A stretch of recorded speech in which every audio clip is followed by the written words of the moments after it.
think there was a big storm coming, would you? Should be going live. The storm is coming. What did he just say? He said there's a storm coming. At the heart of the storm is a source of evil that will change their lives forever. I don't understand why you chose me. You want to change the world, son. So do I. People want to change the world, don't know how to begin. Let's start with a smile. Be honest. It's love! The secret ingredient is love! Okay, just calm down. What the hell are we doing here, Harry? All you do is give me answers. Just give me the right answer. Tell the truth! You can't handle the truth. I can't promise I'll try, but I'll try to try. We can figure this out, right? We can figure this out, right? Hello, everybody, and welcome to the first rendition of Worship in the Storm with your host, Andy Rouse, and myself, Immanuel Kingman. What up? Yeah, let's give ourselves a round of applause. What's going on, Andy? How you doing? Oh, dude, I'm feeling much better now that I'm live with you. I had one hell of a weird evening, getting my car broken down and phone died. Got trapped at work for hours, but hey, brought me to this place. Yeah, it's crazy how life works like that. And we were just talking about it before we got going. And you were like, I was wondering, like, why did I manifest this? You know, like, what was my lesson in that? And when you approach life that way, it makes it so much easier. Yeah, man. Especially when like that conversation with myself turned more into like, all right, well, what else are we manifesting and what should we be manifesting? And let's look forward to something. Let's just focus on that. And, you know, that's kind of where we should all be kind of striving to be, that in that place of just kind of what's coming next. What's happening next in a positive light, you know what I mean? It's hard to maintain that all the time, but yeah, it's super hard. We try. Yeah, and you know, I'm just looking forward for, you know, you were saying what's coming ahead, and that's what I really wanted to start this podcast, because it was like, you know, doing this one with you and I, because there's so many crazy things happening in the world, and I'm just like, man, what is happening? So yeah, oh yeah. So that's why I was like, you know what, me and Andy, you know, we gotta link up to do this. Hell yeah. And we come from different perspectives, but we meet up on a lot of points, you know, so I think it's a good way to do this. Yeah. It seems like, you know, eventually, who knows, maybe we'll throw in a guest or two here and there just for the hell of it. You know, we don't know what's going to come down the pipe with this yet, you know? Right. Yeah. This is only the beginning. But like, we did want to go over like some current event shit, and like particularly like on the deep share, I try not to go over like specific current events. And me too. Really, we're both like stuck in the past, in the ancient past, or you know, the nether realms for the most part. But maybe this could be a healthy place to talk about the chaos going on out there in a healthy way, or at least if it gets, you know, if one of us gets a little crazy, most likely this guy, just reel it back into a healthy place and a healthy perspective. Yeah, well, and it's also great that you're checking out, or not checking out, but you're digging deep into the ancient past with the Bach saga, and I haven't been able to get to that yet. I've been working on Tartaria and now the Moors, and possibly Lemuria or Lemuria was the Americas, and so I've been kind of trying to get into that a little bit, and it's so weird that the lemurs in the Americas have a very distinct difference between them and the lemurs in Africa. So they don't come from the same place unless it was like super, super long ago. So the lemurs, so Lemuria, yeah, it is. And yeah, lemurs, and that's something we find with Bach saga and all things surrounding Bach saga and outward, is the phonetics is fascinating. And I think a lot of people, you know, a lot of cool guests on podcasts talk about word magic. Yeah. And it's really the same thing. We're really talking about phonetics, and what are phonetics, and why are they anything? What's important about them? Well, it's resonant frequency, right? Right, It's the exactly. sound. Doesn't matter what it means to us or to someone over in this country or over here from a different language. These root words, these root sounds are crucial to something. I haven't figured out what yet, but it's clearly to do with sound and what it means behind that. Yeah, yeah, all of it. It's all magic, and it's all, like you said, it's all word magic, and it goes back so, I can find it with like every conspiracy. I'm always like, oh, there's word magic at play here. You can do it with like everything. English is such a magical language. It's crazy. Yeah, it's specifically English. And I mean, maybe that's just from my, actually, yeah, just from my perspective, because I'm learning a lot about Swedish roots and stuff like that from my buddy Yake, who I'm doing another podcast with soon, Roots of Creation. That's going to be fun with Dan Inaki Dan from Rising from the Ashes. All right. We're digging into that kind of stuff specifically. And he's taught us a lot about how, yeah, it's multiple languages that we're aware of are so coded, like magical is one way to put it, and coded is kind of a maybe more modern, but it's another way to put it. And it feels like they were constructed for like with purpose behind them languages. It's weird. And there is actually a very interesting connection from Sweden to America, where don't they call Sweden like Little America? Like the political system is very similar, and there's a lot of similar roots in like the banking practices and things like that. Oh wow, I did not know that. Yeah, language. It's cool. The banking, the Little Sweden, I didn't know that. That's interesting. Little Sweden or Little America, one way or the other. I can't remember which way it goes. Well, you know what I've been thinking with language? I think that English, like we call it English, so that we say it comes from England, but I think it probably is more likely because when anyone that speaks English starts singing, what you hear is an American accent. So I think that that language actually started here and spread. That's a beautiful idea. And that's something that'll, you just notice even as a kid, you're like, oh, that guy's British. Like I had no idea Eric Clapton was British until I was like probably 13 or something. Like, whoa, okay. I'm like, why is he in bands with all these British guys? Yeah, it's so weird. And the more I think about it, the more it makes sense that they would have stolen everything else, so they just stole the language. Yeah, I'm trying to root that out. It's interesting that you're going deep into like Tartaria, because I think that's kind of where Dan and I have been kind of circling around, and from the Bach Saga perspective and through language and stuff, and what Tartaria might really be. And it's a deep rabbit hole, man. It's really interesting. It's super deep, and that's why I can't get past it, because I need to know what that 500 years, the last 500 years, what happened.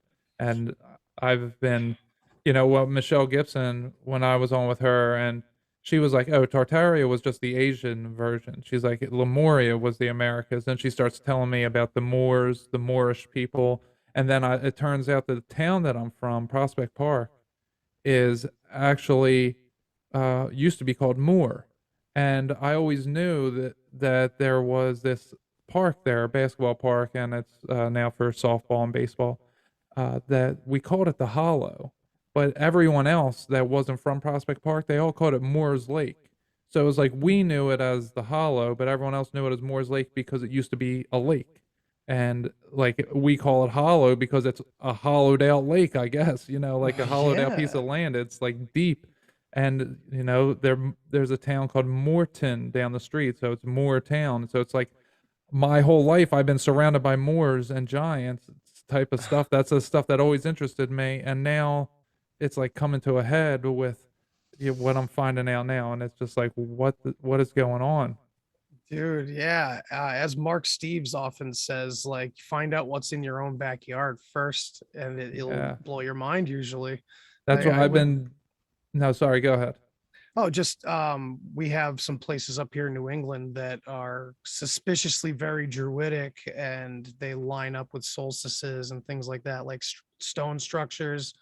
And I've never really dug into it until the past couple of years, and it's like, whoa, we have stone walls throughout almost all of New England's woods and forests that there's a story that is bullshit that is basically told and just accepted and no one cares. It's just a bunch of rock walls in the woods. But the story isn't real. It's all this idea that, oh, this was just territory from the Pilgrim days, and these rocks were all just piled up to move property lines and this and that. And it just, when you look into it, and there's some deep researchers in this area that have, it falls apart. I got to get some of them on my podcast because they're just, it's a fascinating tale that these stone walls may be much, much older than they supposedly are, you know, not a few hundred years, a few thousand. Right. And it's so funny that it's probably just the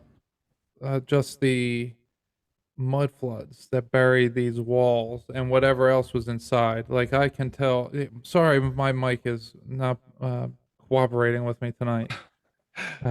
But dude, you sound like the godly voice coming down. Does it? Just a tiny bit echoey.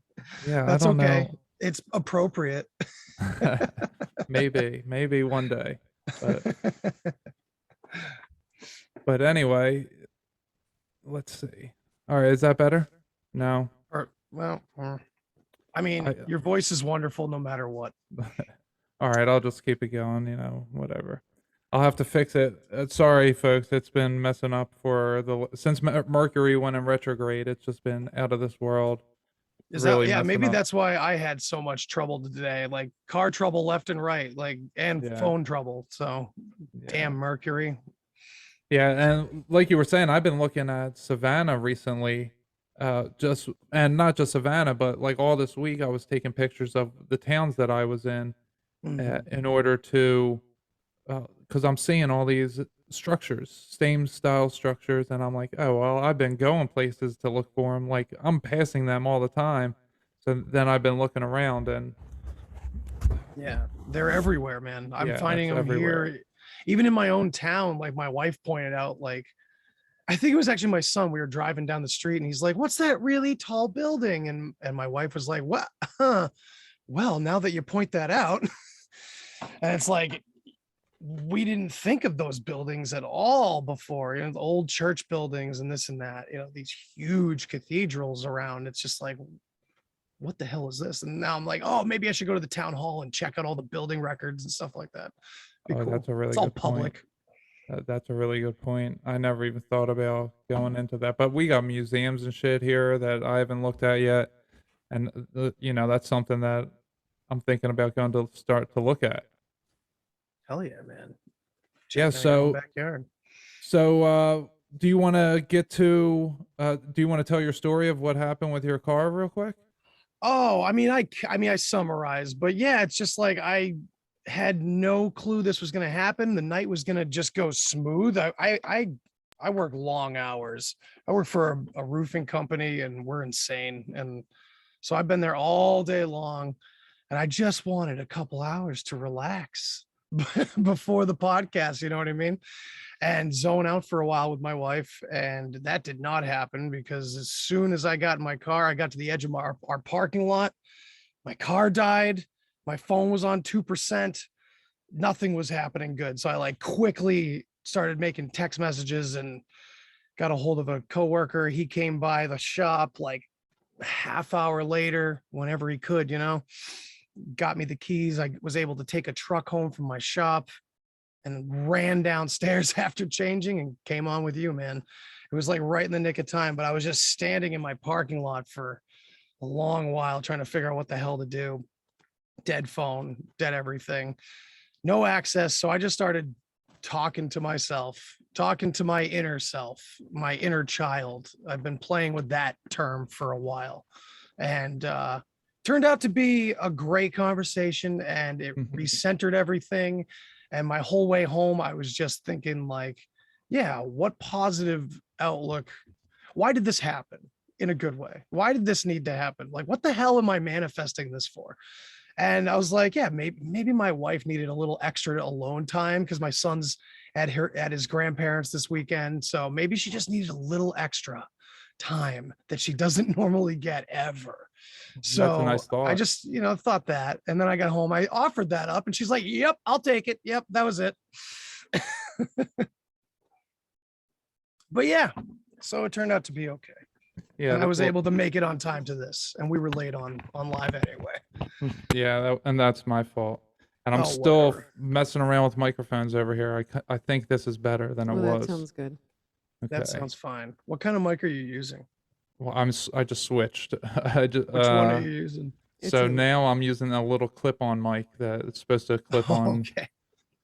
So your nice one's not working for you right yeah, now. Your nice, yeah. The NSA must have got in there and messed it up.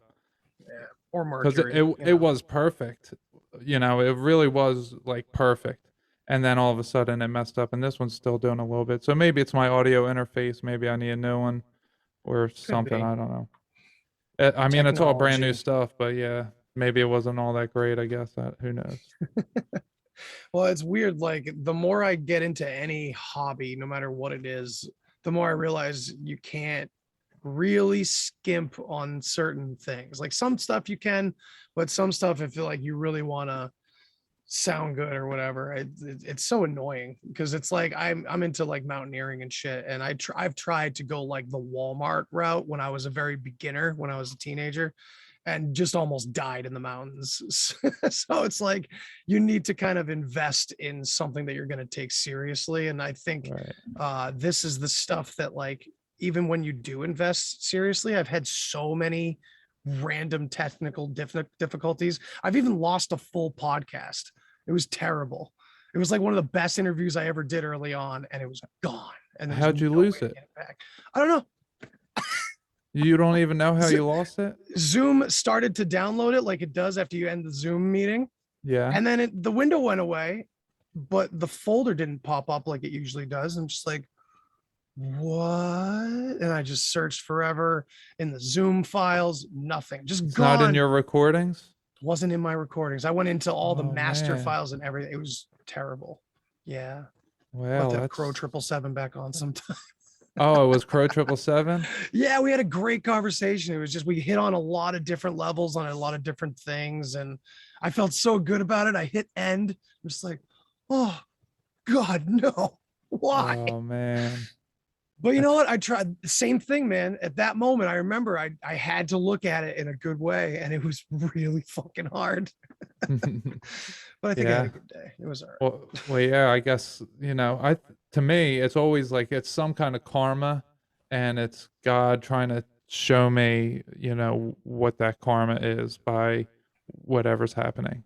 Yeah, man, definitely. And it's all, and like karma is it's just action, right? I mean, it's all just happening. And the more you vibe with, the more you're aligned with your inner self, perhaps, the more you can align with the rest of the universe or something like that. Yeah, something like that. Something like that. So You took an awesome trip recently, did you not? Oh yeah, to St. Augustine, it was a lot of work.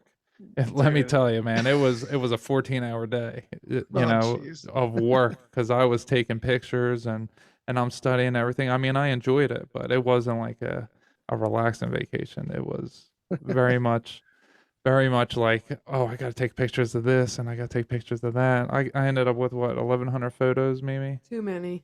Nice. Yeah, see, Mimi sounds perfect, but over here I sound. Thank you. Sound awful. You don't sound awful. It's in my own ears. I don't know why. I got to figure this out. Yeah, it is. Yeah. Oh. Yeah. So anyway, yeah, St. Augustine was very cool. Going there and being where the magic, you can feel it. You can feel that there's something much grander than what the story holds. Ripley's Believe It or Not is in this grand castle, and it's such shit, and it's all lies, and they built these false floors in there, and I mean, it was so cool. Like, Mimi pointed out that they had built false floors because they have railings all around the edges, at like different floors. You go up and then you can look down the center.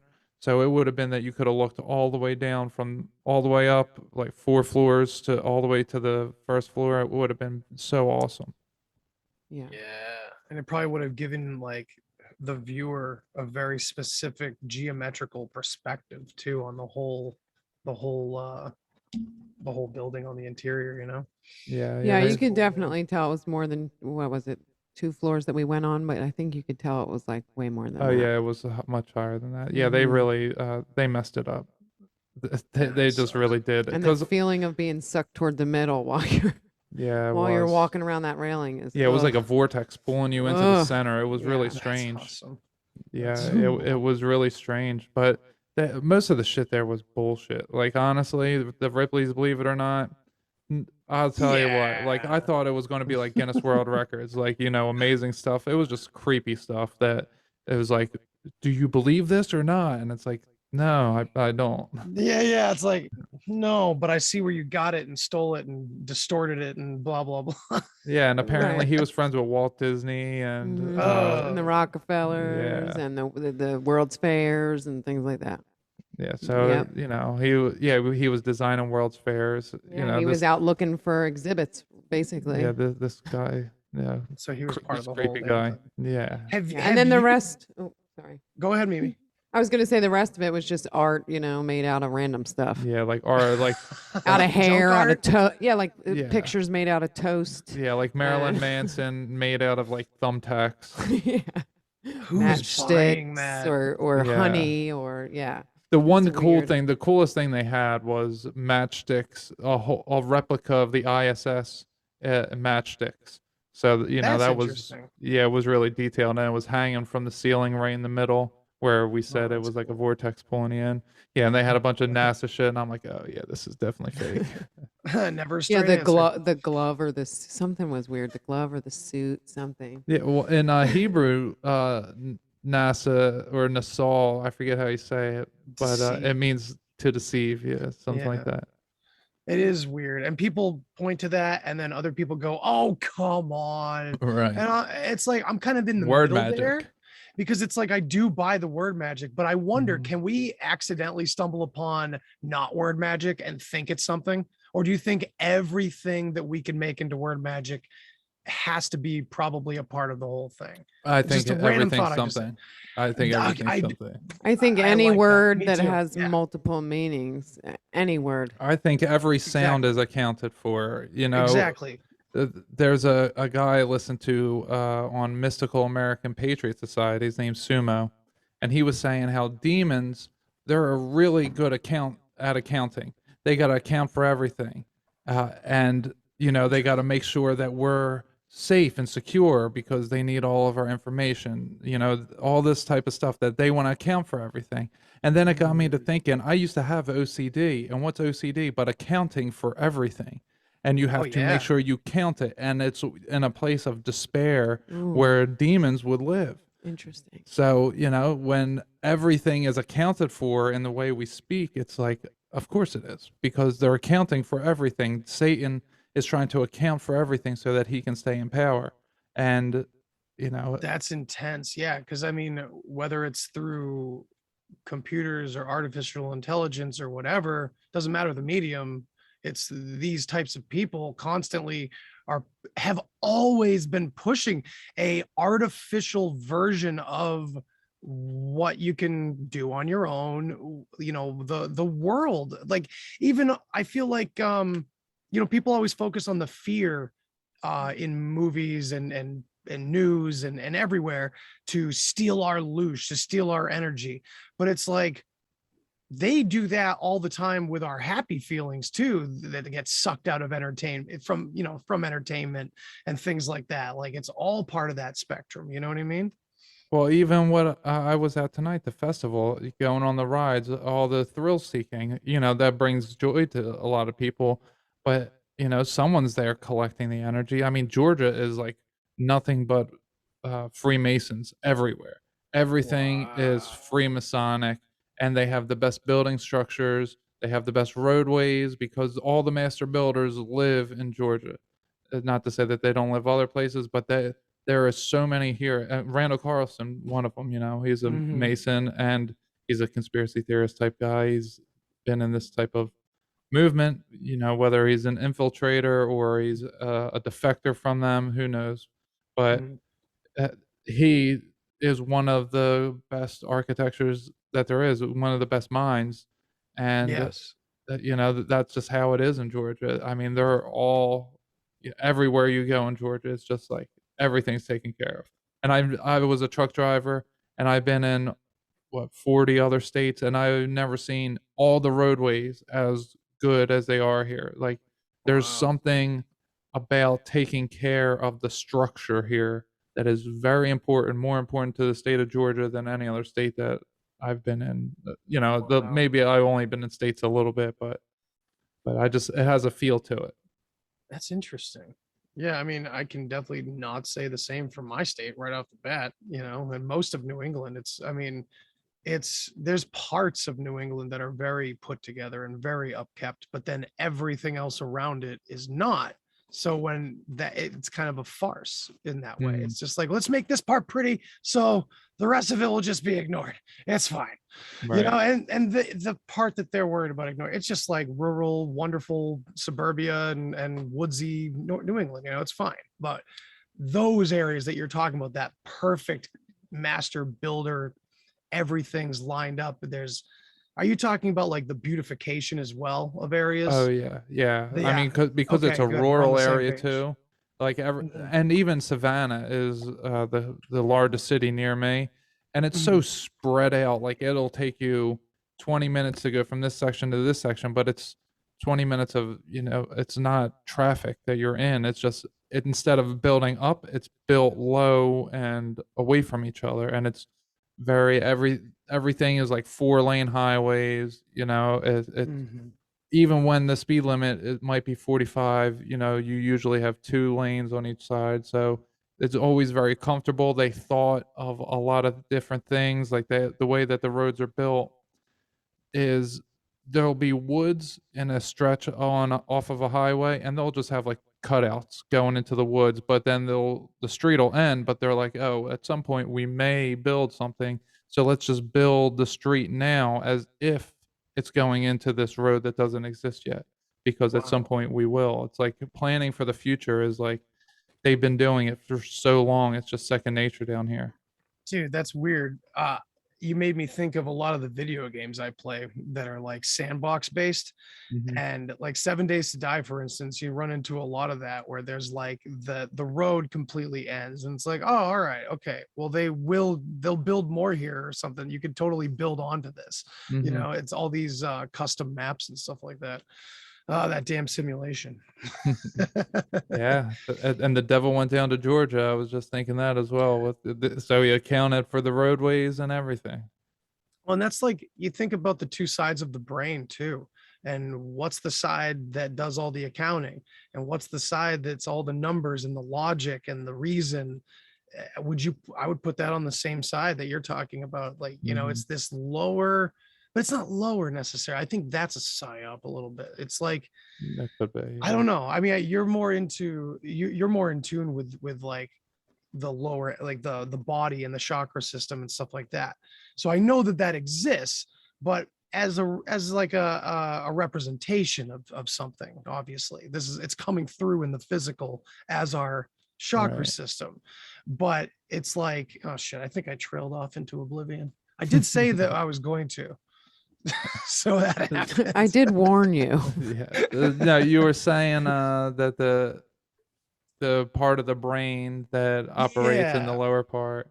Right. So it's like, you have that logical side, and that's what the left side of the brain or the right side? I think it's the right side of the brain. Yeah, I think it's the right side. And the left side's the creative.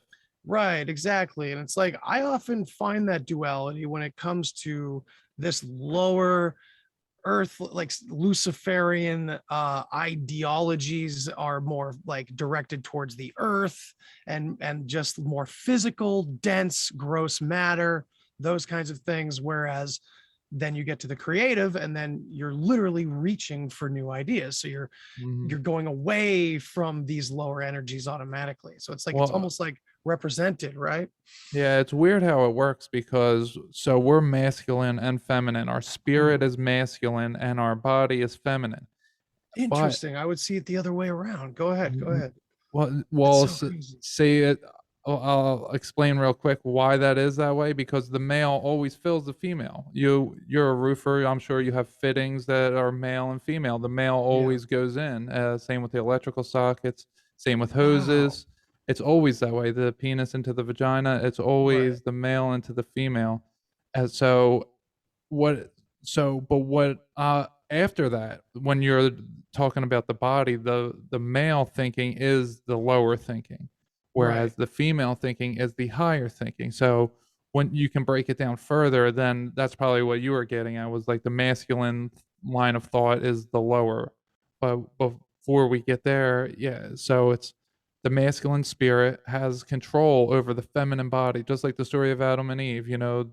The female, the body has to obey the male, which is the spirit. The spirit always comes has from Adam's rib, right. It's a And the part body, of- right, and the body always wants to sin. It wants to go to do these urges. You want to go get high. You want to go have sex. You want to yell at that person that cut you off. But the spirit always has the ability to say, not happening. Just like what happened with you today. Your spirit told your body, like, no. You're like, get in place. Do not produce those negative feelings or whatever, those emotions. Because it's not good for you. And you don't know that yet, but I know it's better for you. Because exactly. So if you look at it in this sense, that there's 365 versions of you, right? Every day you wake up, you're in a new version of yourself. And there's 360 degrees in a circle, right? So if you think of every degree as a new version of yourself, then what you did yesterday was a different version of you. So your spirit still has to make sure it whips it into shape. And it takes 7 years of the same day. Say the way the time works is they stack on top of each other same day. So it takes 7 years to complete each day. So and 7 years is the completion. And after the 7 years is when your cells completely regenerate, and you have all new cells. So you're a whole new person, literally, scientifically, after 7 years. So it all lines up. And so when we get into the 360 degrees, the way that Enoch kept track of the calendar was there were 360 days that were numbered, which is 360 degrees. And now there were 5 other days. There were 4 days that were for each solstice and equinox. They were the holy days, or the holidays, as we call them. So you have the spring and fall equinox, and you have the summer and winter solstice. And now the 365th day, the last day, is the day of the reckoning, which is the reckoning of the Lord, which is if you're drawing a circle and you get to the last point, in order to go back to the beginning, you have to rewind it. So you have to reckon it. So that's day 365, the day of the reckoning. And then we have sometimes every 4 years, we have 366 days, which is, so the 365th day is called Sunday, because it's the day for the sun. And the 366th day is called Moon Day, or Monday, because the moon has 4 faces. So it takes 4 years in order to generate a new moon. So that is how we get the calendar, 366 days. That's nuts. That's beautiful. That's so and it lines up with the circle of 360 degrees of you, and there's 360 numbers, and then the other ones are named days.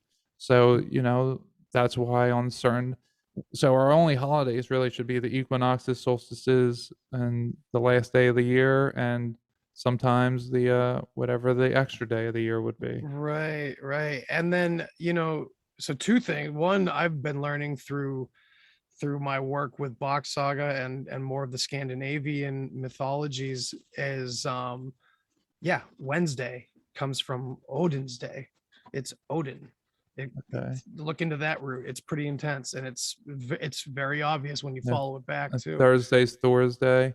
Right. Yeah. Now it's weird because have you experienced this where you can see something like that, yet then you look into another culture and you find a completely legitimate reason why something like that would be named that for their reason. So it's not necessarily owned by the Scandinavians necessarily just because it's Odin's day. Because I'm sure there's another culture that would maybe say something different about Wednesday.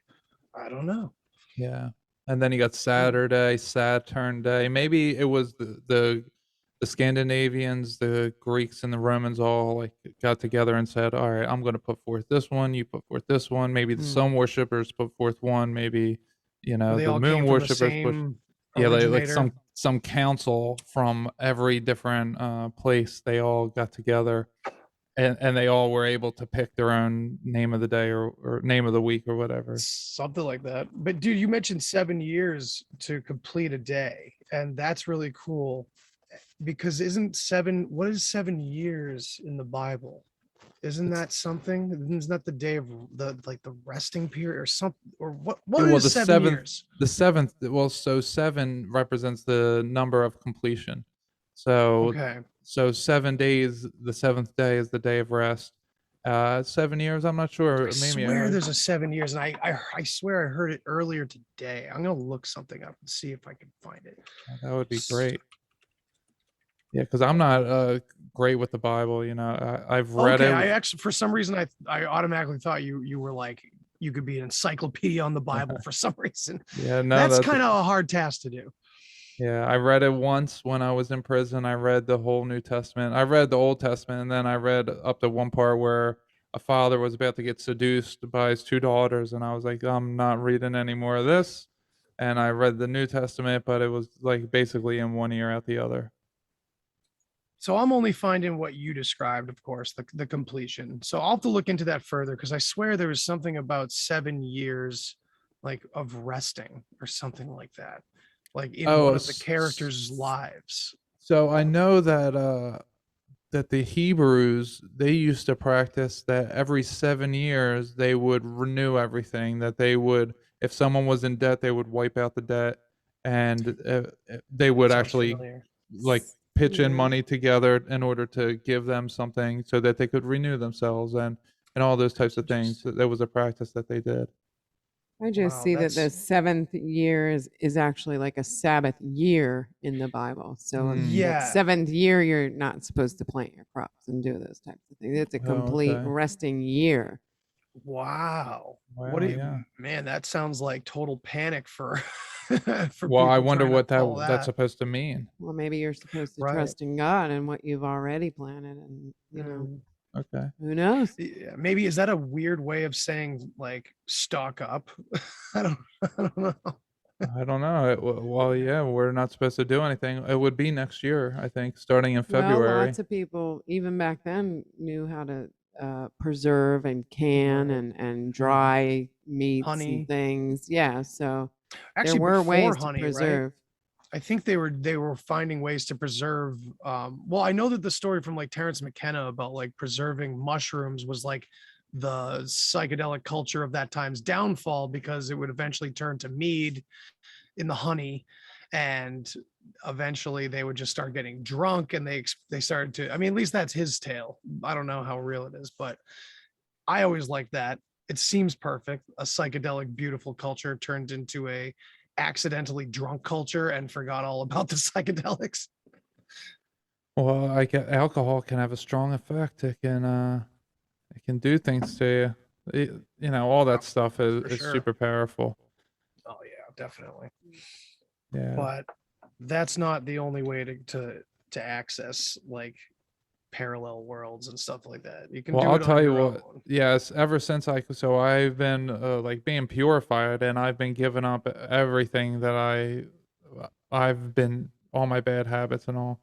And I actually, and not that this is a bad habit for anyone else, but just the things that I was doing, all the different vices that I had. So I was smoking weed, and then I stopped, and I switched to CBD, and I'm telling you, I'm so much more clear with everything. I have my imagination runs super wild, way more wild now and I don't need any psychedelics. I don't even need any marijuana. Like with Mimi the other night, I don't know if you want to tell the story. She was meditating, she was going through some stuff like we all do.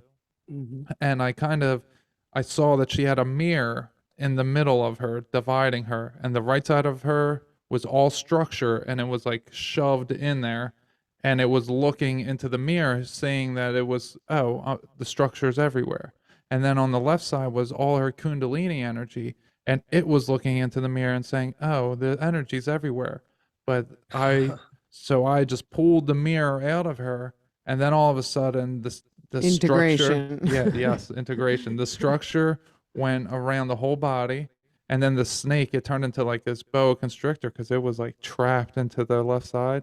So then it like snaked its way all around her, and then I pulled up the snake like I do to people. I pulled the snake up through her mouth, through her crown chakra, and was getting ready to cut it. And her higher self said, "No, let her do it." And she experienced all of this with me too. Yeah, he told me what he saw first, and when he was telling the story, and he was telling me he was about to cut it, I'm like, you didn't cut it, because I know I cut it. Yeah, and I was like, He's yeah, like, wait, "You I'm not done the did." story. Yeah. That's so awesome. Yeah, That's so she so cut the head beautiful. off Yeah. the snake. He was like, let me finish. Yeah, so her higher self told me not to have her have her do it, so she did it, and then she shoved it right into the mouth of God chakra, just I like did. just like I taught her. And then I pulled from the tail. I went to her root chakra and I pulled it all the way down and out of her, so that the skin was gone, and that the energy was still there. This is wild, man. Oh yeah, I do all this. Yeah, I wanna man, circle You have to back. do type of this to stuff. me at some point. Yeah. Yeah, That you want sounds- to meditate? that Hit sounds me awesome. up. Fuck yeah, man. I'm totally down. I need a push a lot of the time. You know, I call myself a meditating metalhead, but there's more metal than the meditating sometimes. You know, it's like I go through cycles where I'm like more focused on it, and then, you know, the inner child starts to run wild again. Like I got an inch, so I got a mile. Yeah. You know? And it really it takes someone's desire to change in order to do it. So, you know, the people that I've worked with, they've all have fantastic reviews about it. You know, my buddy Malcolm, his episode comes out on Sunday, so 2 days from now, his episode will be out. And unprovoked, at 2 different times in the episode, he just gave me great reviews because he changed so much from day one to who he is now. He changed so much, but he changed so much after the first meditation. And he was like, he's like, you just really helped me. Like, That's so beautiful, man. That's yeah, I awesome. love doing it. I really do. It's like something that I wish that I could do this for people like every day. But you know, I'm We'll very get there. specific though. We will get Dude, there. Yeah. It's like, I don't know. It's just like, it's so cool when you can have one of these experiences and like really kind of bring it back with you into your everyday life. You know what I mean? Because like, I think when I was younger, it was much easier to just let myself go off into a million different directions and let the insanity of that ecstatic place kind of like fuel my ego almost, instead of doing what it was supposed to do. And so now that I'm like, I understand what I was going through more, it's like I'm working with it now. I guess I wasn't working with it at all, because for the longest time, it's like I kept knowing everything was real and I was telling everybody about it. And I was trying to teach other people about it, but I wasn't doing it myself. Wasn't doing any of it myself. I felt like learning the wisdom of it, learning the knowledge of it was good enough, and I'll just do the other part later. And granted, that came true because now I'm like really working with stuff, but you know, it was just delay. And that's more of that inner child that I was talking about for sure. Yeah, and even when that happens, it happens that way because you're not ready. And there's so Yeah. many different things that we don't know we're not ready for. Like we're all like, yeah, come on, reset, let's go, you know, let's do it already. Yeah. Yeah, but then we're like, actually, I don't know what I would do if there was a reset, you know. So Like, I don't want Negan from The Walking Dead outside my house. exactly. So God knows better than we do, and God slows us down and makes us realize, and the longer that we avoid looking at our shit is the longer that it takes for us. So, you know, we are all very impatient, and we just don't Ought to know be what that we way. don't know. Yeah, and there's so much to think about that we don't even account for, that we would never account for, that God has to account for. So it has to be slow, and it has to be in a way that we can all accept it. I mean, as best as we can, anyway, because a lot of this you do have to break down. You have to break down all these barriers. I mean, we call this worship in the storm because this is a storm that we're in right now, and we have to have faith that we're not going to get sucked up by the tornado that's going right by our house. Yeah, I mean, you could talk about this from so many different angles, and the angle I see a lot, not a ton, but it pops up quite often, is this fear that, this is Satan's world. And it's like, yeah, but if you understand what that really means, we're the actionable, like, this is the actionable side of God. It's like there is no real three-dimensional, in time, in space experience on that other side, in my opinion, because here is where that action this is the action of that beautiful allegory, that beautiful metaphor that we can, the unnameable thing, feeling, sight, vision, whatever you want to call God. What I've experienced, at least, it feels like that is stillness, because God is everything. So that means he's all time and all space, and he's out. It's there's nowhere to go. There's no experience to have. It is everything. It's all points at once. So here is that actionable side where we can see it linear in a linear fashion. And to me, I'm not sure if you and I talked about this on our swapcast that we did a while back, but that reminds me of the Gnostic story of the demiurge, big time. The demiurge reminds me of the ego. It's related to that often. Yeah. But it also is the experiencing part of God in that story. What do you think about that? So I agree. That's a good way of putting it. The actionable part of God. So the way that I see physicality is, this is how we get to see what's going on inside of us. Literally, what's happening in our world is a reminder, is a knowledge drop for us to realize what's going on in here. Like, I'll give an example today. My daughter's room got cleaned by someone else, and it was dirty. And it's like, well, she's stuffing away thoughts and putting them in her closet. She's stuffing away things and putting it under her bed. They're thoughts that she's having in her mind. And that's God showing her, this is what you're doing. So, we have to uncover all of those things to realize. And that's everything. That's the whole of everything. Once you understand everything happening in front of you is to teach you what's going on in your head. Then wow, dude, just fucking blew my mind. I had never looked at it from that angle, and it kind of just like puts another puzzle piece into that. Once you do think of it like that, it kind of makes it harder for you to get mad about it, because you're like, oh, I see what the issue is. Yeah. I have to figure out a different way to handle it now, because now I understand it. Before, I didn't understand it and be like, why is this a mess?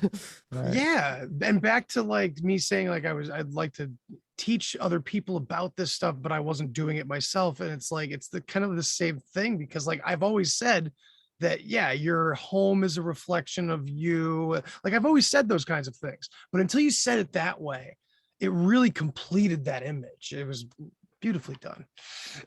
Oh, well, thank you. Do you have any pets? Yeah, I have 3 cats.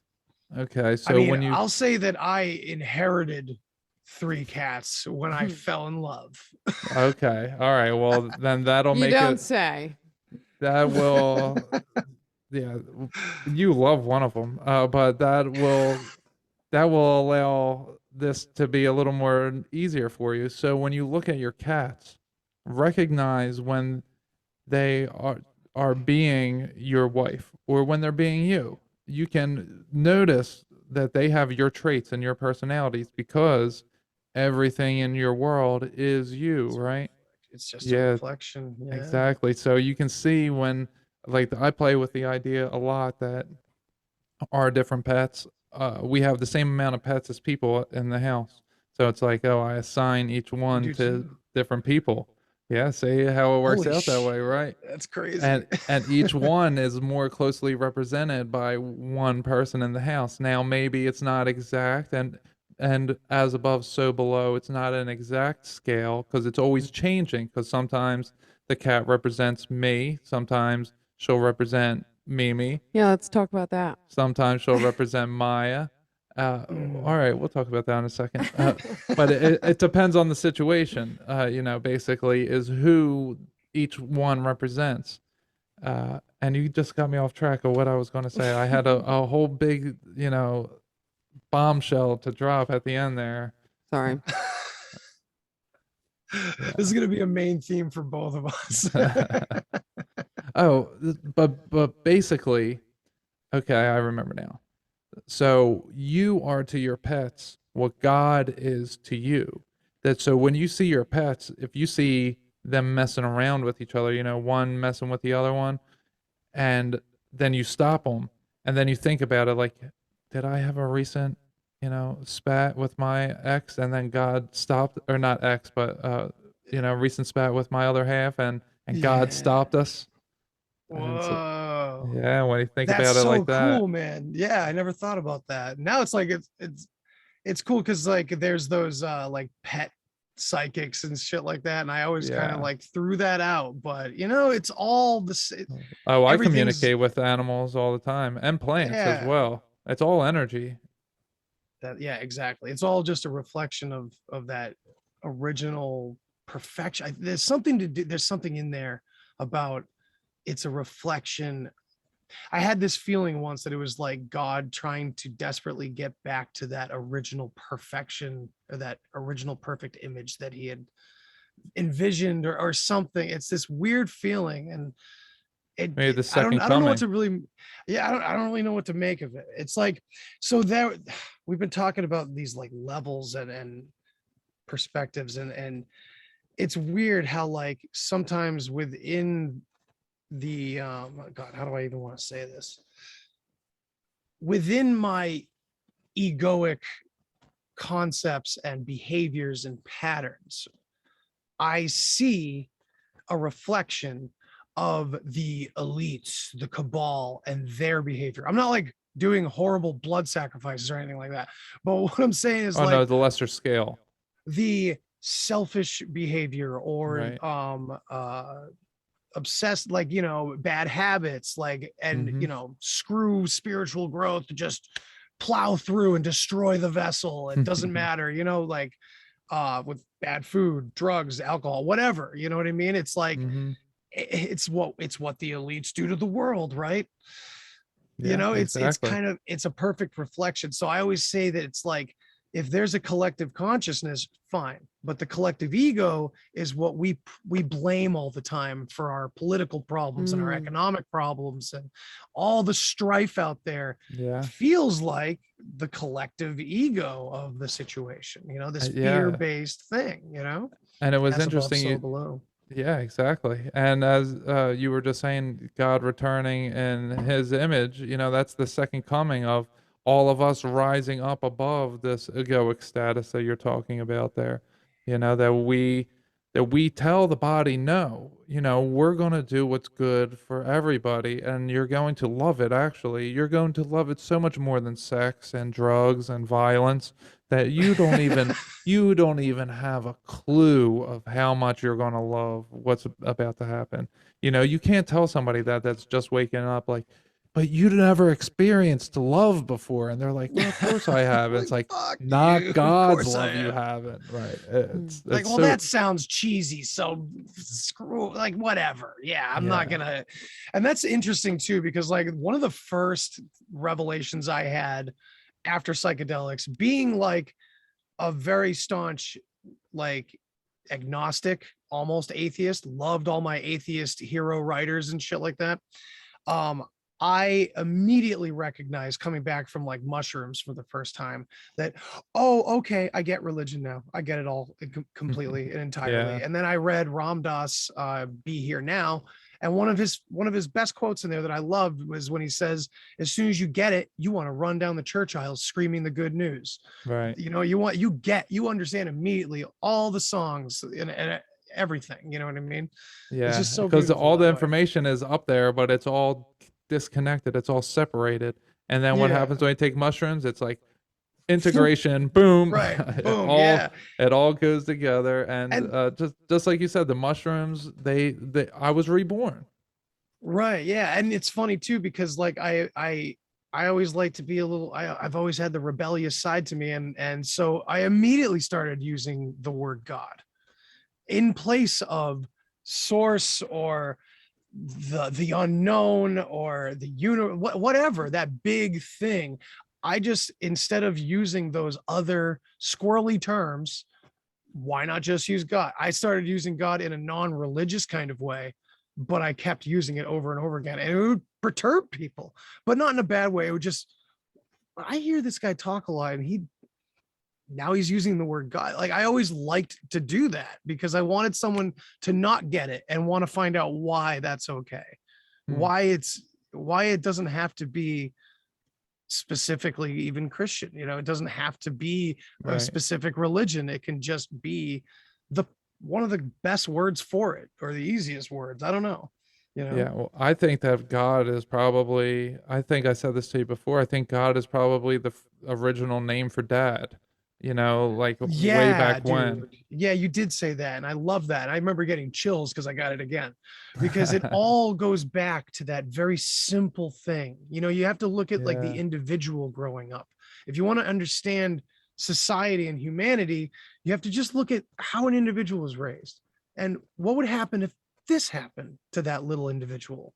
What would happen if this good thing or bad thing, you know what I mean? Exactly. And once you start to see it that way, you see that as Mhm. above, so below concept immediately. And you don't think it's some hokey Gnostic term from long ago anymore. You know what I mean? Right, and you can see how much impact your interaction with somebody can have, because if you Yes. negatively impact this person, and then you can watch that person go about the rest of their life, and it was that one instance that either could have shot them up or could have put them way down low, and it was you had all the power in the world to do one or the other.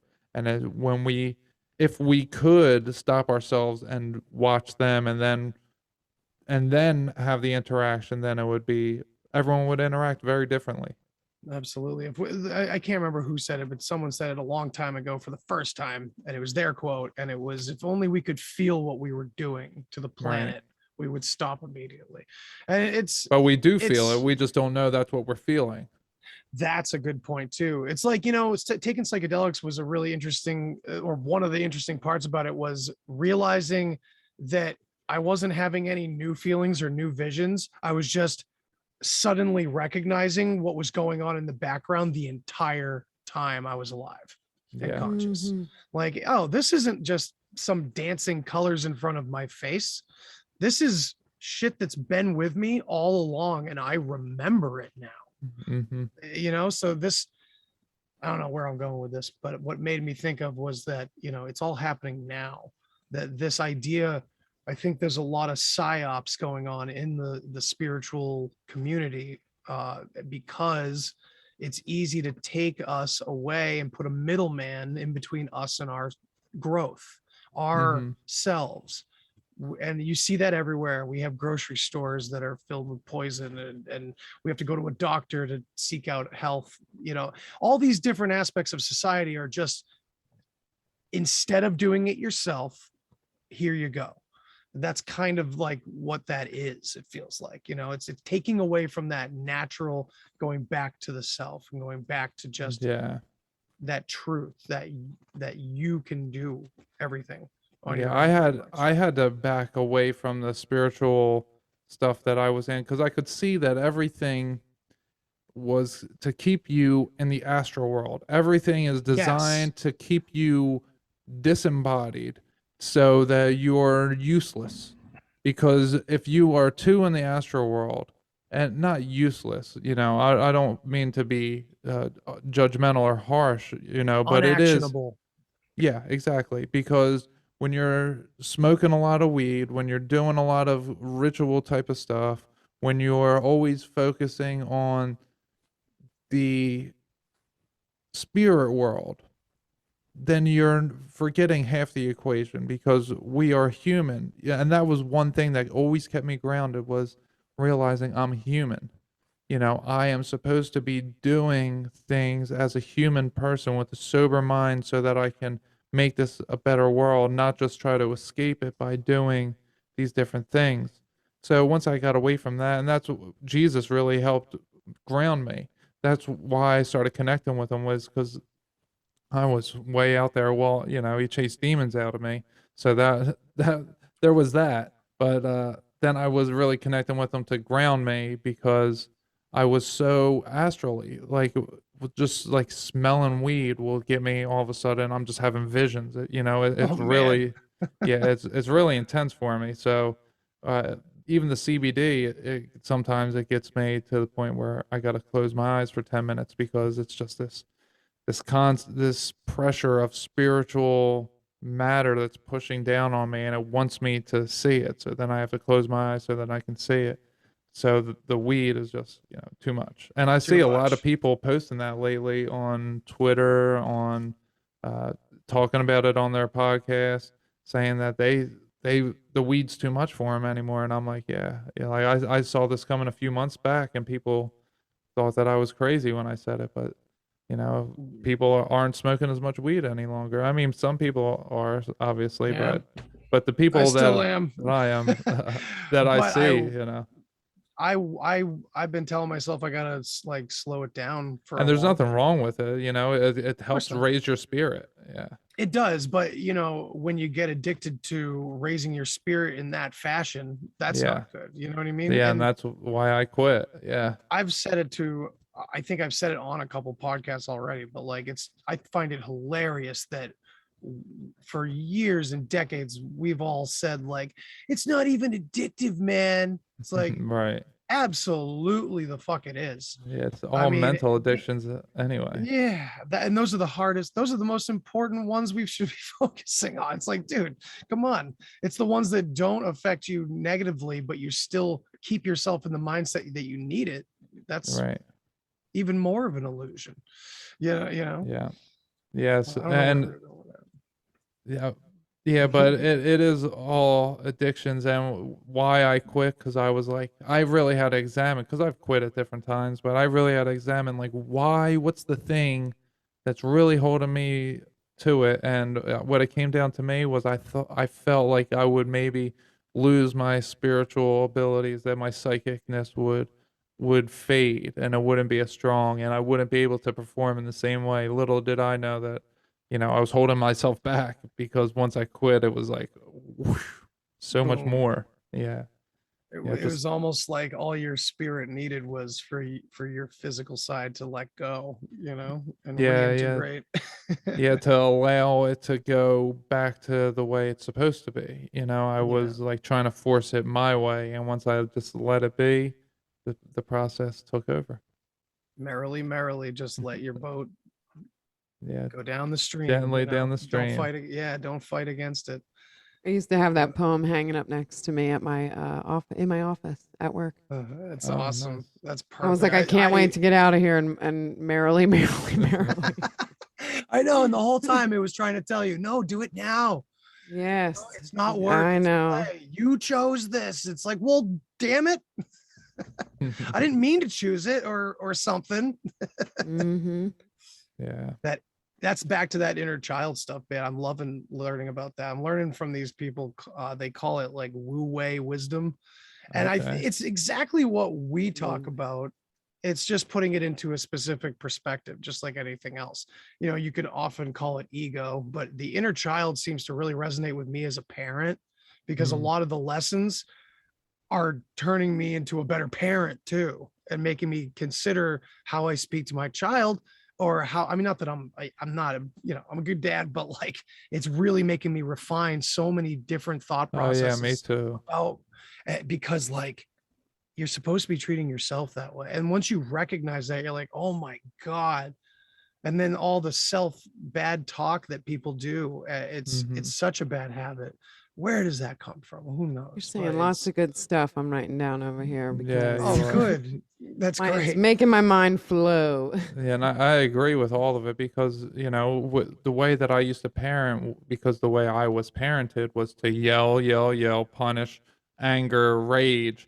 And now I saw that that was so wrong and I had to do a complete 180. And I really helped to boost my daughter's confidence in herself because I don't do those things any longer. And I help her Yeah. understand what's happening.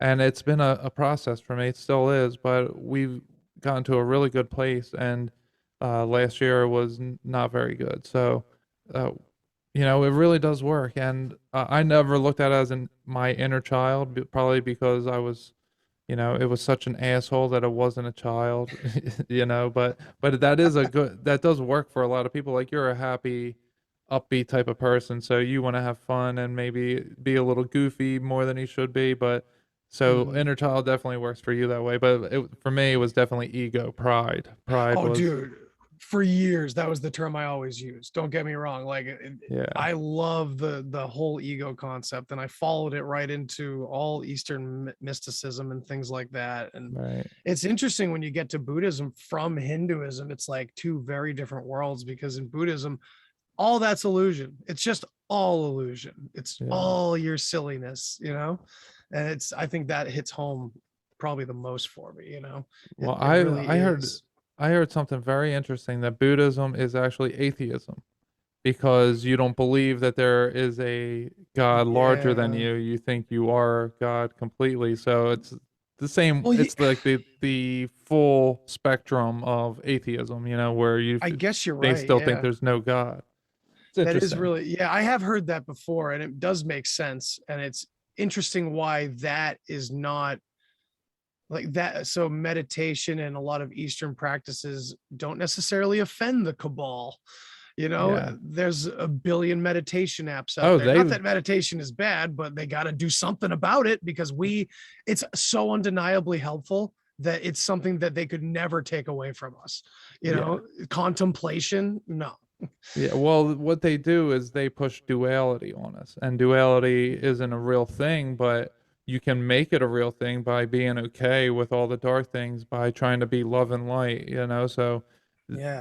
that's why they're cool with Buddha and Krishna and Mithra and Dionysius because they were like, oh, you guys want to go eat children? That's okay. I'll just meditate. I'll raise my vibration because we live in a dualistic world. But when you actually break it down into simple terms, when you're a newborn baby and you have no experience, you can get smacked on the butt and you know pain and you didn't need to know joy.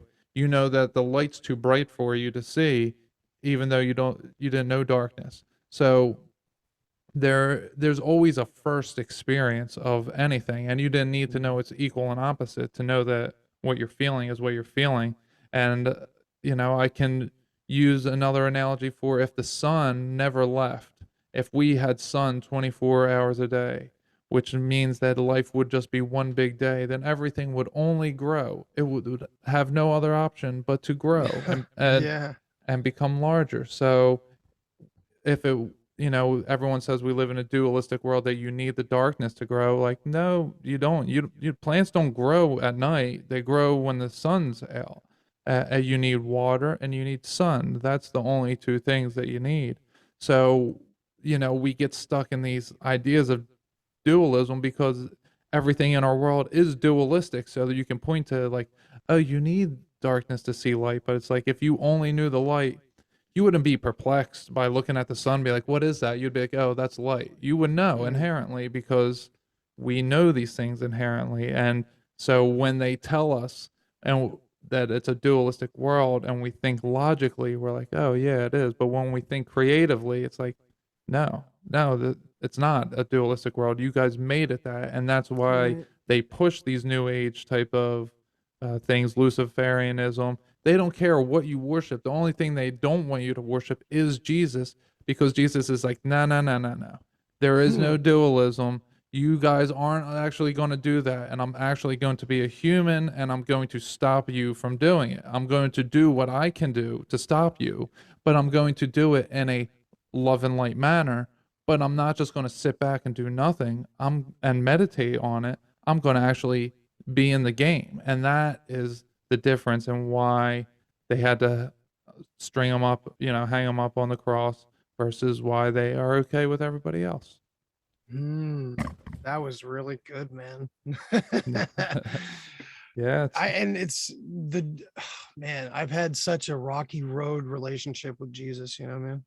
But I like him. I like, for the most part, what I found, from so many different angles, though. It's so bizarre when, like, astrotheology. What's your take on that? Like, because that would explain Jesus and everybody else right out of physical existence entirely. Well, so I think that there's as above, so below. So anything Okay, that's you took the happening in words the out of my mouth. sky is happening down here. So I think the Bible's literal, very literal. Fair enough. But it's also, metaphorical, and it's also in the stars.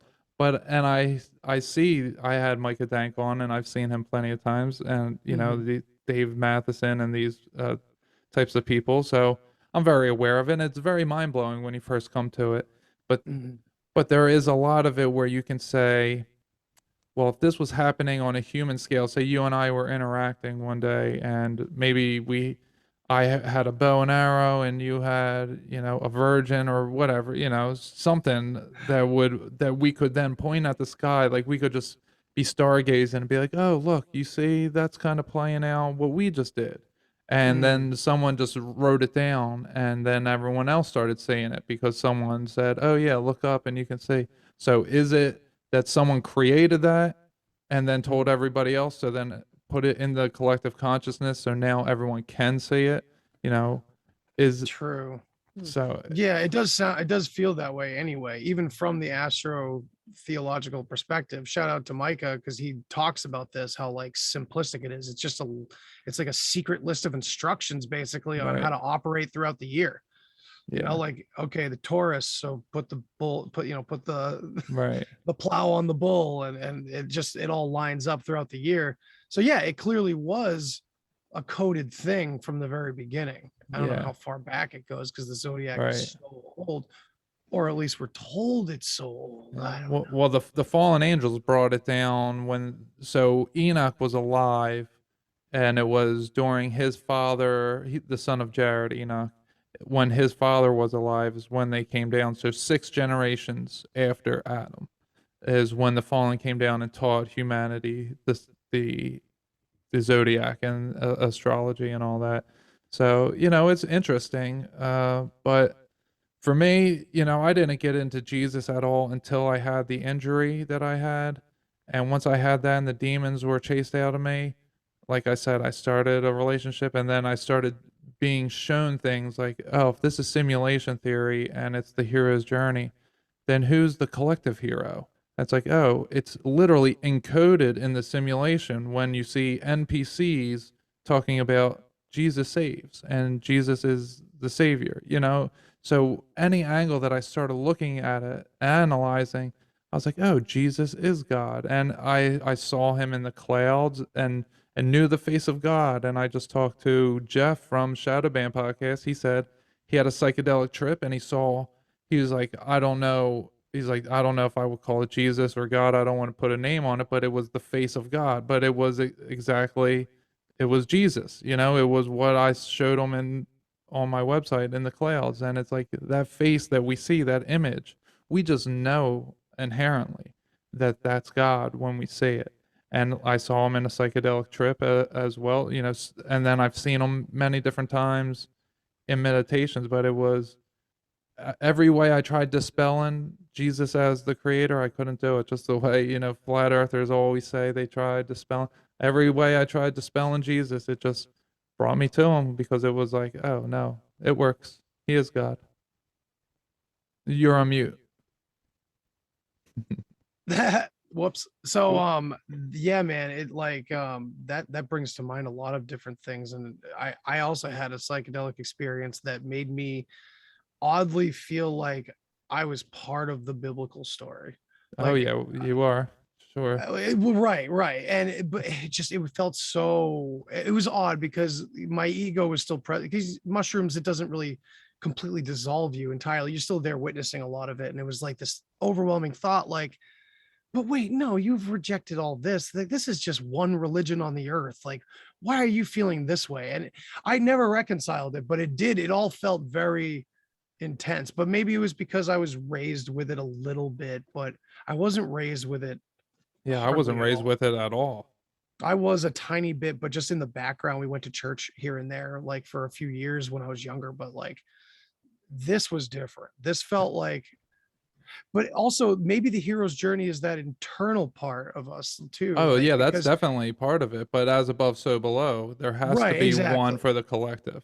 Yeah. Exactly. I totally agree. I see that now. I see what you're saying because like, yeah, you feel like Indiana Jones when you come out of it. Like the idea Mhm. that you come back running back into the world and want to scream the truth and all that. It's like you are that hero, that archetype, like the hero thing, it's really Mhm. cool.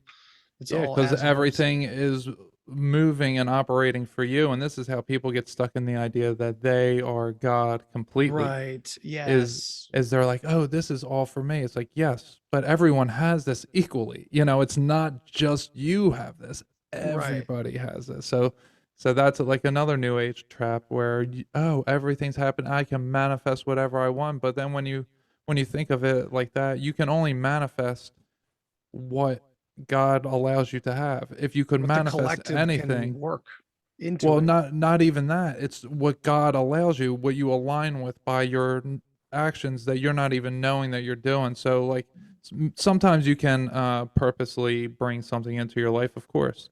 But Yeah. when someone says they can manifest anything, it's like you're not going to wake up in a mansion tomorrow, in the Playboy mansion. It's just not going to happen.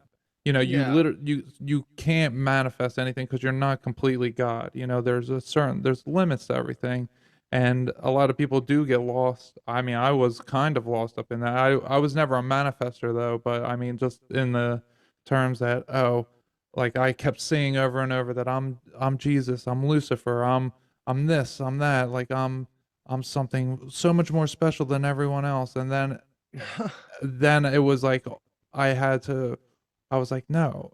I started grounding myself, talking to Jesus. I was like, no, everyone is equal in this manner. It's not just Mhm. me experiencing, like I'm just one of Jesus's messengers. That's what God's messengers. And that's why Yeah. my last name is Kingman. Kingman means one of the king's men. So Right. There you go. That's beautiful, man. yeah. Yeah, I like that. It's like we're kind of pulling back pieces from that world and putting it all together, and we're building that place here. And I think the Yeah. more we become aware of that, and the more people become aware of that, slowly but sure. I mean, this has been a long road for me to get to these kinds of thoughts. So Hmm. a lot of the world is waking up right now, and it's like, Yeah. well, they have a long road. Like this isn't, you wake up and you're very vulnerable.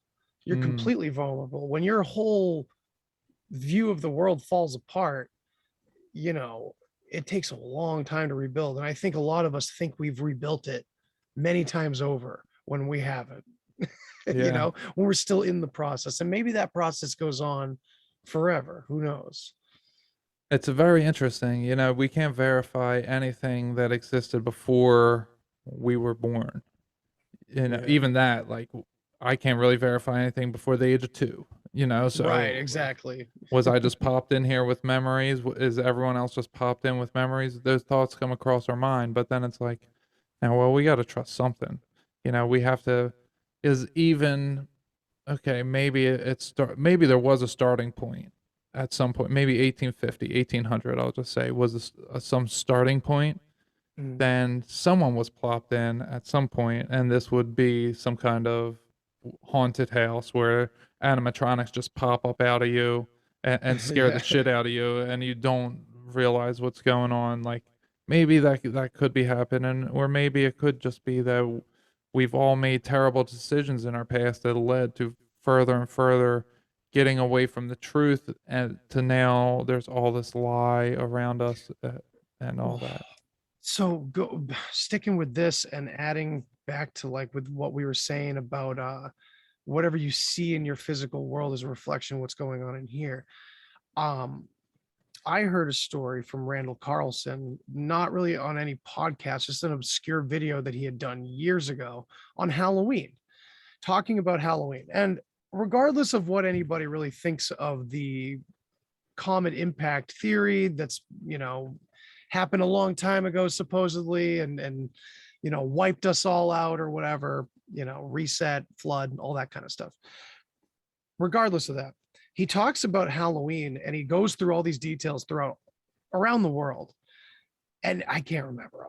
I would butcher it. But what he's basically showing is all the symbolism for that time of year, that Halloween time.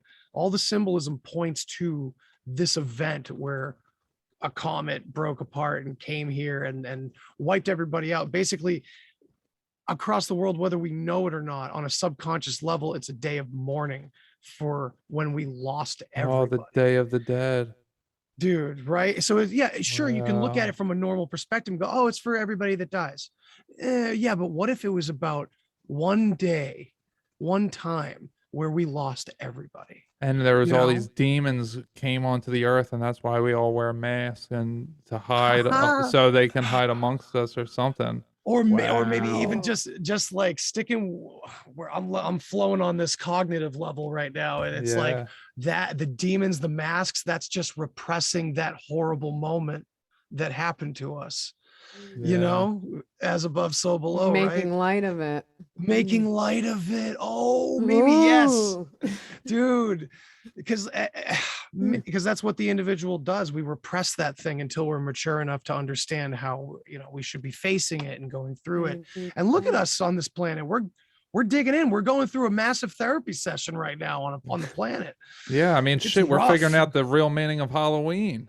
Dude, maybe. I don't know. But of course, I love it. I love it. I mean, it's beautiful and it's crazy. And that's my favorite holiday already anyway. So cool. Yeah. I mean, as much as I don't like this impact theory, because the more praise they're getting and the more accuracy and the more people from other fields that didn't like this theory are starting to come around to it. I don't like it because the theory is every 11 to 12,000 years, we get smacked real bad, like a cyclical thing, and maybe to stay with this, what we're talking about, maybe that's just that inner child sticking with that repetitive behavior and too afraid. I think it's, Go ahead. no, I didn't mean to cut you off. That's I okay. think That was pretty much the actually, end. I think it's a lot less than what they say. I think that it happens every like 200 to 300 years, maybe. Oh, holy shit, maybe. I mean, well, we definitely get hit that often. They've just recently, like, whatever confirmed is nowadays, that Tunguska, that event from the turn of the century was definitely related to the Taurid meteor stream that they're focused on and everything. That this thing is always kind of hitting us. Every once in a while, a big chunk falls out or something. Yeah, well, I'm glad you brought that up because that brings us to the some wacky news that A big chunk. a couple miles from my house there was a meteor explosion in Georgia. No shit. Yeah, Like NASA just the other day. even NASA said that it was a meteor that it just blew up. Yeah, it was just the other day. Let's see if I can pull it up here. Wow. Let me share my screen real hear quick. or see anything or No, we we just went to sleep. Grab a video off of somebody recorded on Facebook on their like doorbell camera or something. Yeah. Wow. Because it was so fast. Let's see what's going on with this video. I don't know what that is. This is hold on a second, guys. Sorry about that. That's all right. Oh, that's something different. September 22nd. No, that's not it. Oh yeah, but these are booms that go off all the time in Georgia. Like it's Really? crazy. What was that bright fireball? That one. This one? Yeah. 4 days ago? Yep. Okay. Ooh, That'd be that could it. be it. Yeah, it's only turned like a- green. Yeah, it's yeah. 12-second video. They're always quick, They look pretty spectacular when they always do the replay in slow-mo. Yeah. Oh, another ad. Oh, Okay, I was we go, able we can to mute it. mute that one. no one can get away from ads. No. This That's is- stupid news agencies. All right, here we go. Always. It should be coming up now. Oh, it's so quick. Let's see. Boom. That thing was Ooh-wee. And it so lights up a bright. little bit, doesn't it? Yeah, that was a Damn really it. good photo. Oh, Dude, whoa. just seeing Oh, like the tail end of a weak meteor shower is like daunting when you've never seen one before. So like seeing something like that come out of the sky, or whoever saw what came down during the Tunguska event must have oh shit my their goodness. pants. They were far enough away to survive it. Yeah, well, this was really crazy that it just exploded like that. Let's see if it has any sound here. Let me turn it up. Over there. Here on it the is. right. Okay. Yeah, Let's see if it has a boom. probably No, I don't think so. No, I mean, 'cause look that's at that. probably like a security cam or something, but Yeah, wow. that's super Yeah, bright. the video I saw had a little bit of like a flash after it actually like hit ground. Yeah. Oh, jeez. Yeah. That's crazy. I bet they had people hightailing it to that area right after Oh it yeah. fell. Well, I wonder, Nothing to see here. it's so weird the way that things just work out, and I wonder what's going to happen this December. I felt for a while that this December coming up was going to be something, and especially last year, Ryan Reynolds had that commercial where he's with the devil, or he is the devil, and something to this effect. Have you seen this? No. So it was like 2020, and the devil hooked up, and they're just like going around, and everything's like being destroyed and all. And then at the end, they're sitting on like a bench or something, and all these comets start raining down.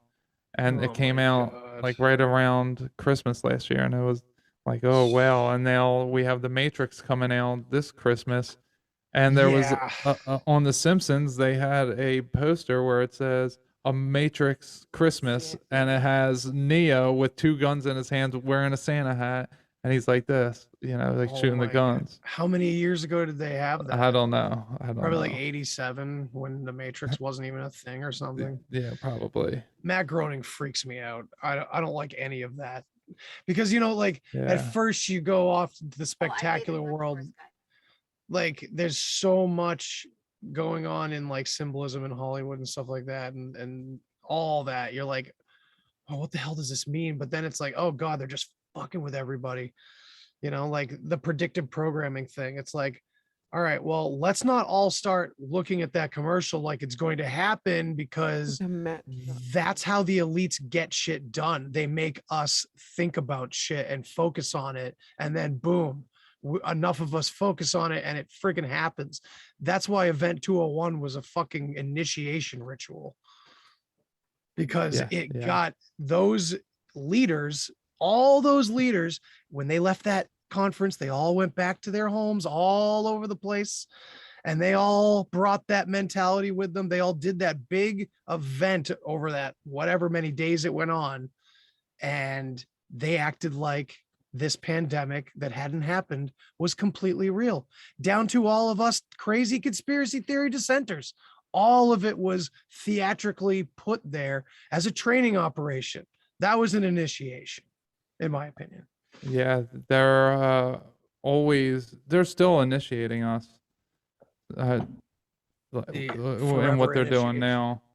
So Funny our that audio devil list, looks so much like the devil from the Tenacious D movie that turned out to be Dave Grohl. Can't see him I've play never anymore seen it. unless you get the vax. So that's Ryan Reynolds. I That's don't have the wild, man. audio playing for our audio audience, but it's just what I was just describing with the devil meeting this chick. It's for I do remember this Match.com. now. I do remember this commercial now. Yeah, and then at the end here, she's running with the toilet paper. Yeah, he know won't this go was into the Ryan Reynolds. church. Yeah. And then see at the end here, now they're sitting at the bench, and it's going to start raining comets, Oh my God. So it's like, I look at that and I'm like, okay, they want people to all start freaking out about that and seeing it as predictive programming and all the rest. Like, okay, well then what's happening? Oh my God, what are they going to do? Why are they telling us this? Right. Like, I don't know. That What would do be you think like of your that? sign to get off a match. Yeah, seriously. Yeah, Match. Oh. Yeah. Damn I websites know are the worst. a couple fellow podcasters that are desperately trying, or they already probably have or they want to create like some sort of like awake dating Oh, app or yeah. something like that. Well, that's Mimi and I met when we were both awake. It was called Twitter. The the app that we met Yeah. on. Yeah, It's so that is funny. where we met in Twitter. Yeah, and what Pretty- it wasn't a romantic thing. We were just sharing information back and forth. That's And awesome. then I came down He here thought and I I was was a like, dude. He told me. yeah, for a while, until she told me. I just she didn't have any distinguishing things. Screen name, yeah. Yeah, it was, to me, it was just some guy that was from the same little county that I was in. So it was like, oh, okay, That's this is so cool. cool. Yeah, What a and then perfect coincidence. yeah, I came Right, down and right. I was like, oh, she's the love of my life. I'm supposed to move here. Can I move That's in? beautiful. Yeah, it took one day to make that decision for me too. I met my wife. Yeah, and, it was it was that funny. fast. It's funny too, because like later on, I described it to her. And I was like, "Yeah, I just walked in and you were sitting in the sunlight was hitting you," and she's like, "And you thought that was an accident?" Obviously, it wasn't. Obviously, it wasn't. Wow, that's awesome. Dude, So what so else is going on in the news? Yeah, go ahead. yeah, so in PA, this is crazy. This Oh, representative man. from Philly, he introduced a bill to include mandatory vasectomy for men after 3 kids or 40 years of age, whichever happens first. And if someone avoids getting it and you turn them in, you get a $10,000 reward. What the fuck? Like, this is just sliding in the back door while all the chaos of the world is going on. Yeah. As if the bill wasn't enough. That's the craziest thing that I've ever heard. I think that to make someone get a vasectomy, like there's a good intention, at least in some part of the bill, where he's like making men be responsible for taking care of their kids and not just be able to produce kids like crazy. Like, okay, I understand that. But you shouldn't But you need can't somebody force- to tell you that. Yeah, you can't force anyone to do these things. No, that's what government doesn't get, and that's what half the world doesn't get. That we Yeah. supposedly need rules like this. I don't know. It's a deep rabbit hole in itself, right there. Should Yeah. we be governing ourselves? I think an awake, intelligent, mature population absolutely can govern itself. Yeah. but And they we're tell us not that yet. anarchy is something, right? We're not there yet. And they tell us anarchy is going to be like this crazy place, no rules. But it's like, well, they just put that in our minds. It could actually be like, oh, this is just, life. Peace. Like I go I mean, my everyday life yeah. without someone coming and telling me what to do. Right, yeah. I just move about my day. Well, it's like, I think anarchy in their system is terrifying because Right. people are still scrounging for everything. If we And they had- wouldn't be in charge. So of course they make it seem like it's going to be some crazy place. It just means without rulers. Well, yeah, I mean, anarchy itself, the concept is without rulers, like order without rulers, Right. and it's beautiful. I love that concept. But again, I think that until we all or enough of the population gets away from the ego, whatever, I could say get away from the elites and their whole game and get out of the government and secede and start growing your own food and all the very 3D physical things, but basically just stop living in ego. And so once as a planet, or most of us at least, are doing that, I think it'll be a lot more possible that a concept like anarchy would be a productive thing for us. But right now, when we've all been brainwashed for the most part to fend for our own and live that very selfish mentality and haves and have-nots, and violence is the answer to getting what you want, like all of that, all the bad behavior that is bred into us. Yeah. Until that, because with that anarchy is that vision, that is the vision in all the movies we see, because that's the system we're all conditioned to. 100%. Maybe it would take a while. Maybe it would come from that anarchy, the good one. I don't know. Yeah. Yeah, I think what you said earlier about the collective ego creates most of the atrocities. I think that made something click in my head, is that we're all focused on the collective consciousness of doing good and raising vibration and all the good happy stuff, but we forgot, like, what's the opposite of that? We have to work on the other part of that. We have to work on the ego part, not just the raising our frequency. We need to work on, taking control of our ego. Yeah, it feels like they're skipping a step in the new So the age, right? anarchy is inside of yourself. I mean, as soon as more people can control themselves, Yes. that will show outside. As above, so below. Yeah.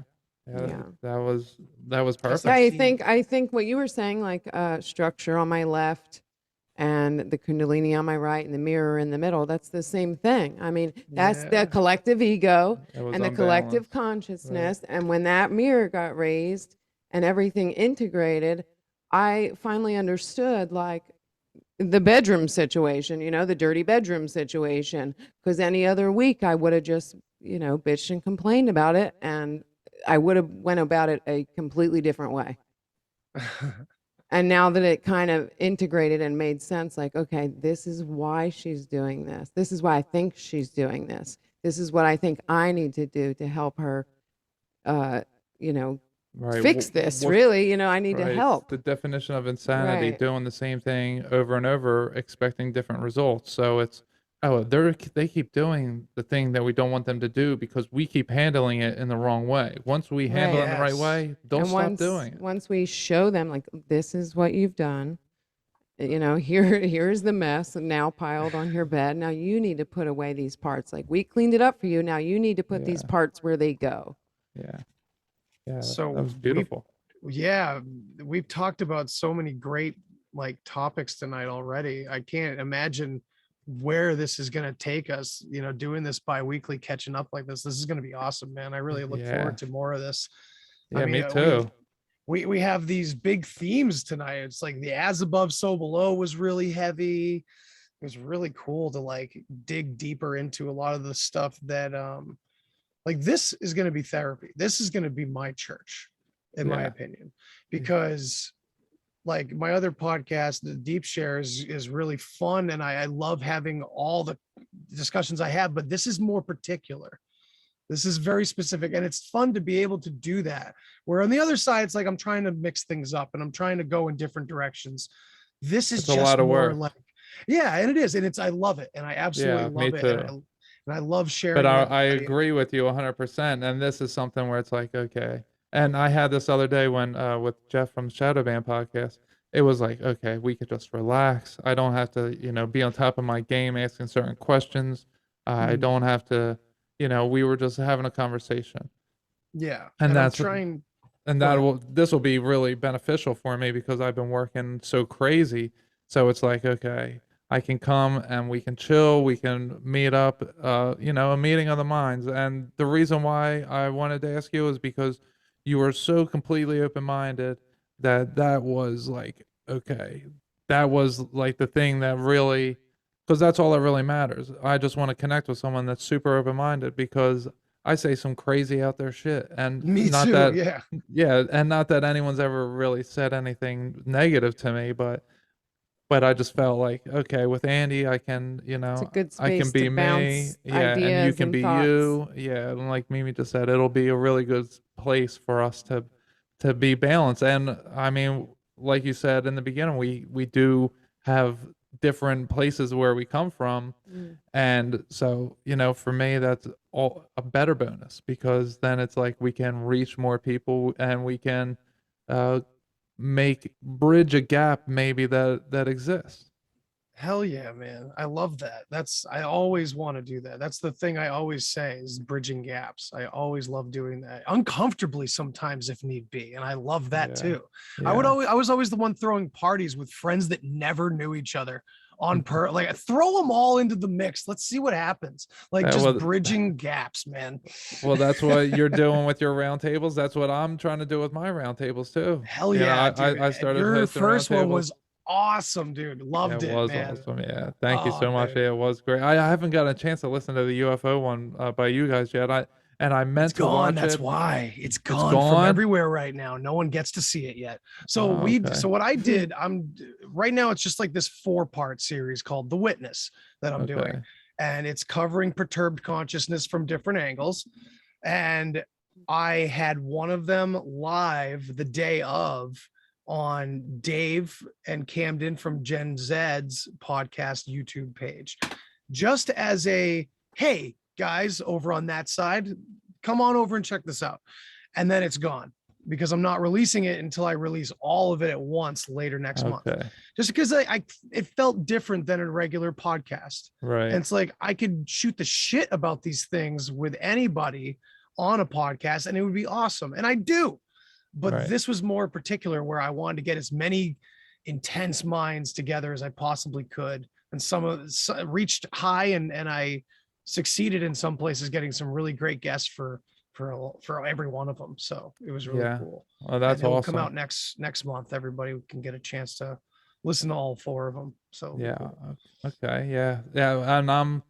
And next month I'm gonna have on psychics and healers, that type of thing, and we're gonna, when I say healer, I don't mean someone physically healing someone. What I mean is that they've healed themselves and now they're trying to help other people heal themselves. So, it's going to be all about giving thanks and being friends and just like having a really good time and bringing a bunch of people together that maybe don't know each other, but they probably should. So, trying to make that happen. That's like one of the best things that has happened on every roundtable I've done is at the end, whether it's like even while it's still recording or right after it records, like everybody's exchanging stuff and like, oh, I want to do it. Yeah, let's do a podcast together. We want to meet up and do this. We should definitely get into that. It's awesome. And that I just sit back. I'm just like, yeah, this is great. Oh, that's Bridging awesome, them gaps, man. Yeah. And it was great for my first one. I only had on one guest previously of the 5 guests that were on. I only had on one. And now the other 4 are all coming on like right in a row. That's coming awesome. up here. Yeah, so that'll be really good. Yeah, I found it was actually just like randomly, not on purpose. It was a good way to meet some people that way that like I like some guests that I don't particularly go super deep into certain topics that they do, but having them in a group setting like that to just bring me their angle with everybody else. Now it's like, oh my God, I can't wait to talk to this guy about this or this woman about this. Because I didn't even realize what kind of connections you can make with people that you don't necessarily hear everything that they are into. You know what I mean? Yeah. So it's Well, cool. yeah, I got 2 of my guests in a row, Ed Dodge and then Paul Fitzgerald and Elizabeth Gould. Those 2 I met on another roundtable that it wasn't a podcast. It was just, a Zoom discussion. And I met them from that roundtable. I got their contact information.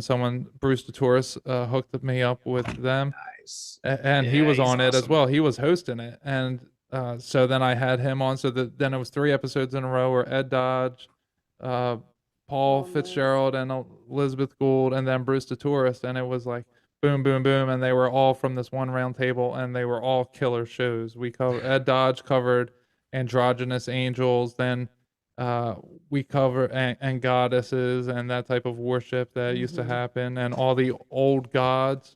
Yeah, he knows all the myths. Like he was really good. And then Paul and Liz, they covered Afghanistan, and it was like that really blew my mind. Like all the ancient Afghanistan or no, what's been happening in the last like 100 years. That they are journalists, 40 plus years journalists. They went there, they helped facilitate indirectly facilitate the Soviet exit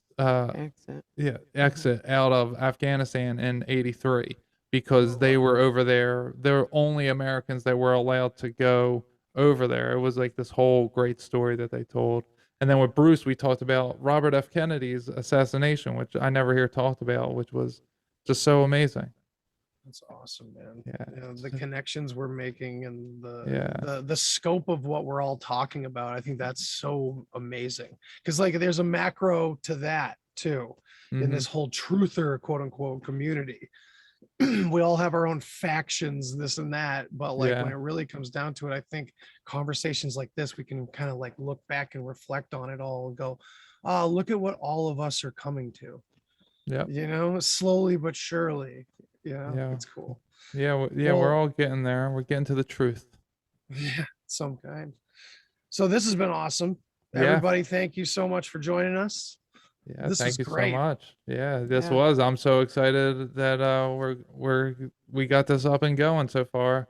And Yeah. you know, we're going to be doing bigger, better things as time goes on. We'll improve it all, but this was a great first episode. You know, a little Yeah. introduction to the audience of welcome to Worship in the Storm. Yeah. All right, everybody. Well, All right. yeah, that's pretty much all I got. I'm Yeah. cooked.